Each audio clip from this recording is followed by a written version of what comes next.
to be here in real life and put everything into perspective is pretty amazing. The people are so nice, and it's a beautiful, beautiful place.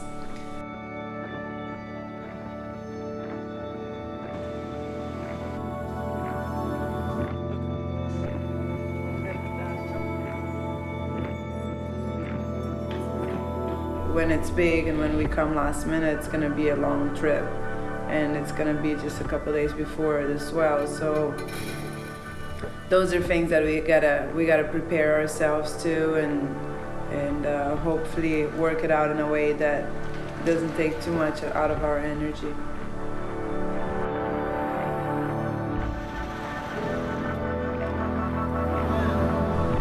It looks challenging.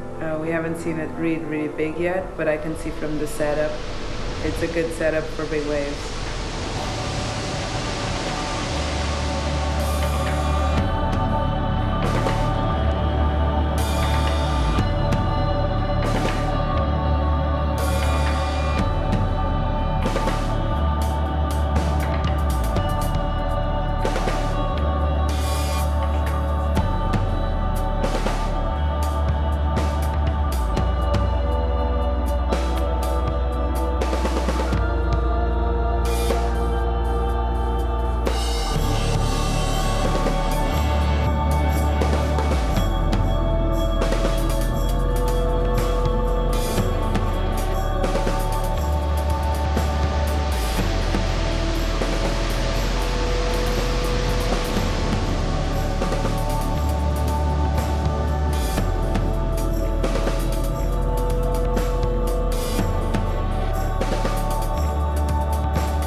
We got out there really early because we were aware of the window that we had to surf because of the winds.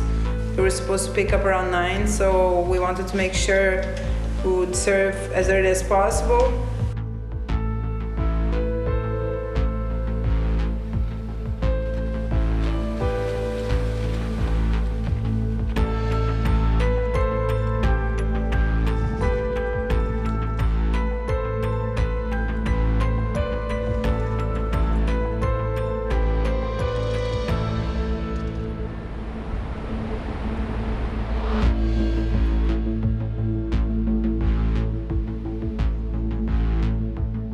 Just remember when I looked back and saw her face and I told her, hey, let's go, it's ours, nobody's going for this one. So we went for the wave, and I was in the right position, she was in the right position also, and she let the rope go, and she started to go really quick, and I saw the first jump when she hit the bump and she was on control, and then the second bump, and then I couldn't see anymore because of the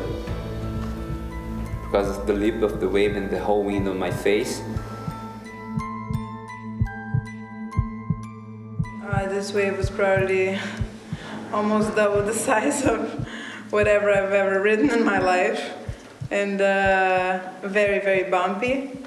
Very fast. I've never gone that fast on a surfboard before. I broke my ankle on the wave on probably the third or the fourth bump, and from there I just went face first and got pounded by that wave, and then the whole thing started.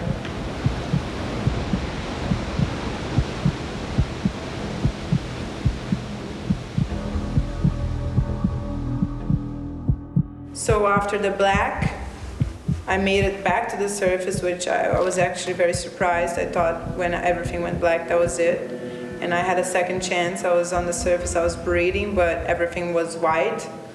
I couldn't see anything, everything was just completely white. I had no vision, I had a little bit of senses, and I could still breathe somehow, but I knew I was in serious trouble and that I had to count on my instinct and on Carlos. And then I realized that she fell, but I saw that she came back on the surface really quick, and she she was doing okay. I saw she was breathing, doing the same exercise, keeping control.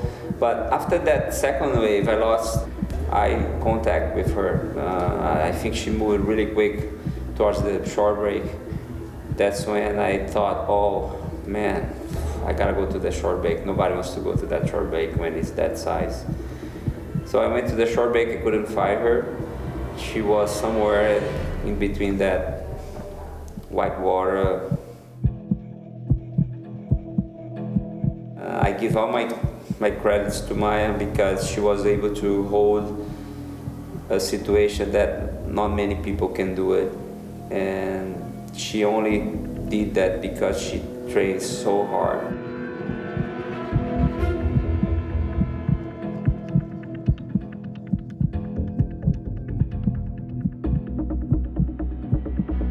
I did my part. I kept the ski on my hand and I kept my eyes on her, and then when I had a chance I grabbed her and I was able to take her to the beach.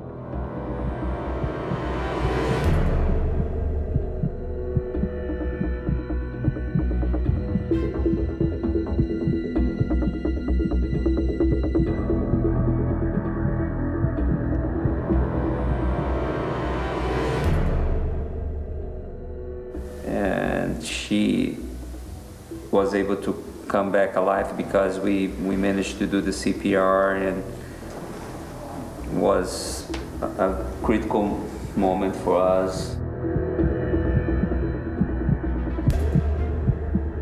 Yeah, I actually only realized I broke my ankle on maybe the second hospital we went to. I don't know when I realized, but it took a long time. Everything else was way too painful, talking about my lungs. And yeah, it was trippy. It was hard to come back. It was a bit painful. But I was at the same time very, very happy. Very thankful for everyone that was around there, that I knew that those people were the main reason why I was there, even though I did do 80% of the work to put myself in a situation where they could save me. And that was my mission. And I'm pretty sure I accomplished my mission to get as close as possible for them to save me. And but that 20% in the end of the day is what makes the whole difference, because if they weren't there, I was gonna be dead. So I knew the team I have, and I knew they would be there, and I knew if I had a chance to live, I would.